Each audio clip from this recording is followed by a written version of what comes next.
Hello, my diamonds. I'm here from work today. I took a vacation day. I'm here with my beautiful sovereign woman. You know, that's my daughter. I love her so much. And she's going to share with us how, the main reason why Cassie stayed with Diddy, it wasn't basically for the money, but it was low self-esteem and fear. Allow me to share her viewpoint with you on this. And as always, she's incredibly interesting. Here we go. So I personally don't believe that Cassie stayed with Diddy just for money.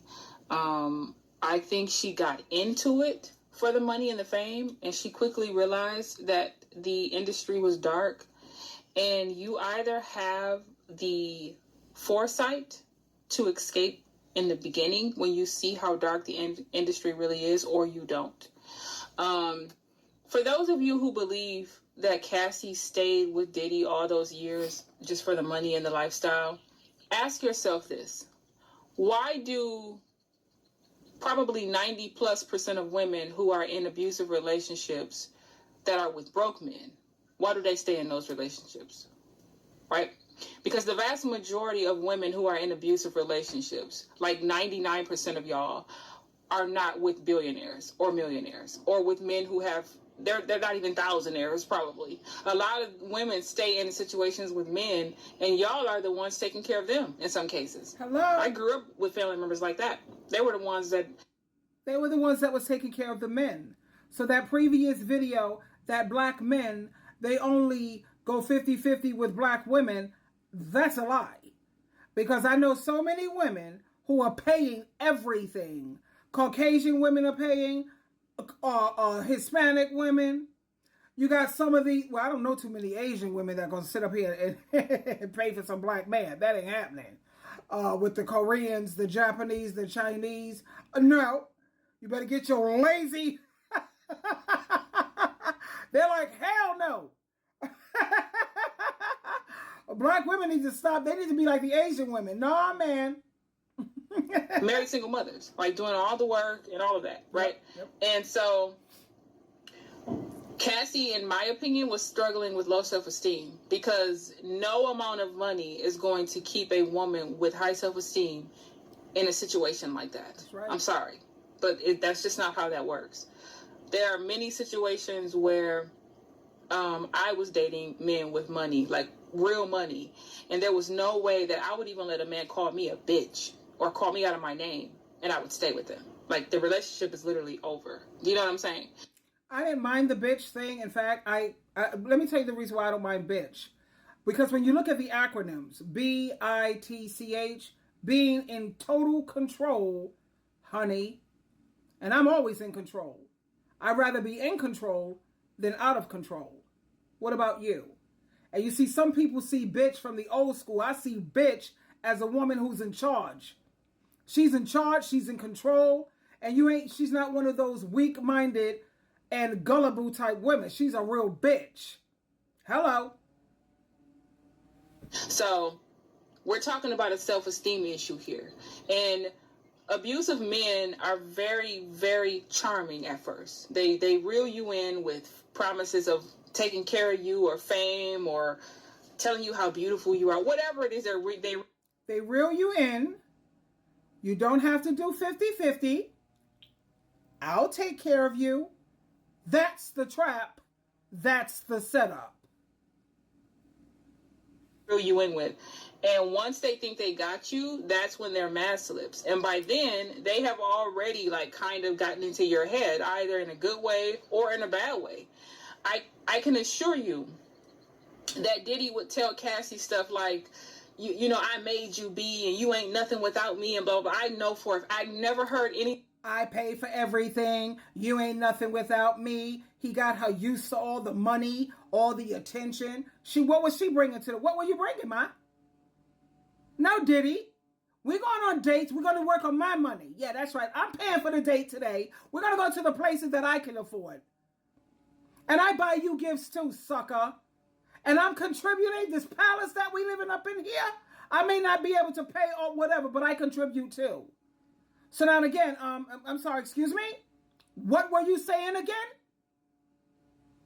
Because remember, Diddy, I'm a woman. God made me to help your dumb, oh, I'm ready to curse. I could make you, son, or I could break you. She broke him, didn't she? Uh-huh. Anybody say this, but I know how abusive men are towards women. I bet you he lowered her self-esteem so bad that she probably really didn't feel like she had options. And it seems like every time she was trying to escape in the video shows, and even in her court documents that came out last year, was showing that she was always trying to get away, and he would beat her, right? And you also have to think about the fact that P. Diddy got a lot of money, and a lot of us from the 90s already suspected that everybody who unalived around him he had something to do with it, right? That's terrifying to any woman. I'm pretty sure he threatened her too, like, if you leave or if you do this, you're dead, right? Because that man could literally afford to put a hit out on her. So this woman was she must have had some kind of money. I could afford to hire a crackhead and put a hit out on you. So what you gonna do, negotiate? I'm gonna hire a loyal crackhead. How's that? You see Diddy over there? I got half now, half later. What's up? Sure, terrified for her life. Probably the majority of the relationship that she was with him. So this is a self-esteem issue. This has nothing to do with money. Like, women who want to leave, it's far beyond the money. By the time you get the self-esteem to love yourself, you try to escape, and sometimes you do. Many women end up losing their lives when they try to escape. A lot of women did not make it out. Luckily for Cassie, she did. But this is way beyond money. This is a self-esteem issue. And I really wish y'all would stop saying she knew exactly what she was getting herself into. No, she didn't. She thought she was going to be rich and famous. That's what she thought she was getting herself into. She didn't know she was finna sign up to get her ass whooped and that she was going to be sex trafficked and all that stuff. She didn't sign up for that. No, she didn't. And for those of you who want to believe that that's true, that'll be just like me saying you signed up for single motherhood. You knew what you were getting into when you had that man's baby, right? Right? You would be pissed off if I said that to y'all. Now, this is actually true in some cases. Some of y'all knew that y'all were going to be single mothers because your baby daddy was like, B, get an abortion. I don't want that baby. And you didn't believe in abortion, so you didn't get one. So in cases like that, you absolutely 1,000% made yourself a single mother. But for the rest of y'all, right? That's just like me saying, oh, you knew what you was getting into. You knew you was finna struggle. You knew how hard single motherhood was about to be, and you signed up for it willingly. Like, you would feel some kind of way if somebody told you that, right? Good point. So understand that women who are mentally, physically, emotionally, financially abused did not sign up for that. They signed up for something else. They thought they were going to be loved and cherished. They thought they were going to have the money, the fame, whatever it was. They did not sign up to get kicked in the ribs and stuff and dragged like a rag down and all that. Nobody signs up for that.